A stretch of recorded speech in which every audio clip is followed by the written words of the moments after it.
एक समय की बात है। एक राज्य में एक प्रतापी राजा राज करता था। एक दिन उसके दरबार में एक विदेशी आगंतुक आया और उसने राजा को एक सुंदर पत्थर उपहार स्वरूप प्रदान किया। राजा वह पत्थर देख बहुत प्रसन्न हुआ। उसने उस पत्थर से भगवान विष्णु की प्रतिमा का निर्माण कर उसे राज्य के मंदिर में स्थापित करने का निर्णय लिया और प्रतिमा निर्माण का कार्य राज्य के महामंत्री को सौंप दिया। महामंत्री गांव के सर्वश्रेष्ठ मूर्तिकार के पास गया और उसे वह पत्थर देते हुए बोला, महाराज मंदिर में भगवान विष्णु की प्रतिमा स्थापित करना चाहते हैं। 7 दिवस के भीतर इस पत्थर से भगवान विष्णु की प्रतिमा तैयार कर राजमहल पहुंचा देना। इसके लिए तुम्हें 50 स्वर्ण मुद्राएं दी जाएंगी। 50 स्वर्ण मुद्राओं की बात सुनकर मूर्तिकार खुश हो गया और महामंत्री के जाने के उपरांत प्रतिमा का निर्माण कार्य प्रारंभ करने के उद्देश्य से अपने औजार निकाल लिए। अपने औजारों में से उसने एक हथौड़ा लिया और पत्थर तोड़ने के लिए उस पर हथौड़े से वार करने लगा, किंतु पत्थर जस का तस रहा। मूर्तिकार ने हथौड़े के कई वार पत्थर पर किए, किंतु पत्थर नहीं टूटा।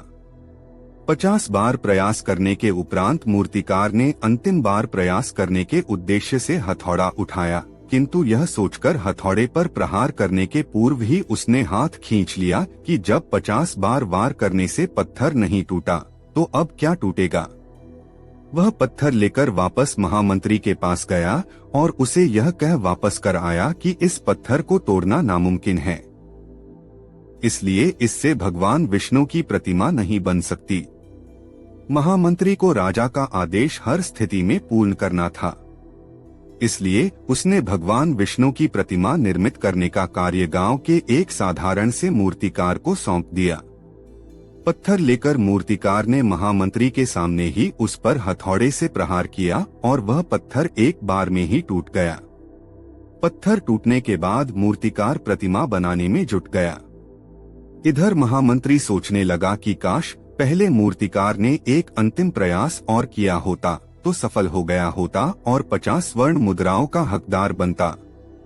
सीख मित्रों, हम भी अपने जीवन में ऐसी परिस्थितियों से दो चार होते रहते हैं। कई बार किसी कार्य को करने के पूर्व या किसी समस्या के सामने आने पर उसका निराकरण करने के पूर्व ही हमारा आत्मविश्वास डगमगा जाता है और हम प्रयास किए बिना ही हार मान लेते हैं।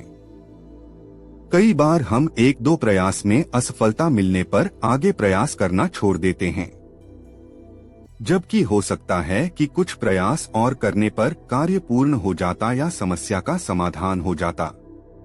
यदि जीवन में सफलता प्राप्त करनी है तो बार बार असफल होने पर भी तब तक प्रयास करना नहीं छोड़ना चाहिए जब तक सफलता नहीं मिल जाती।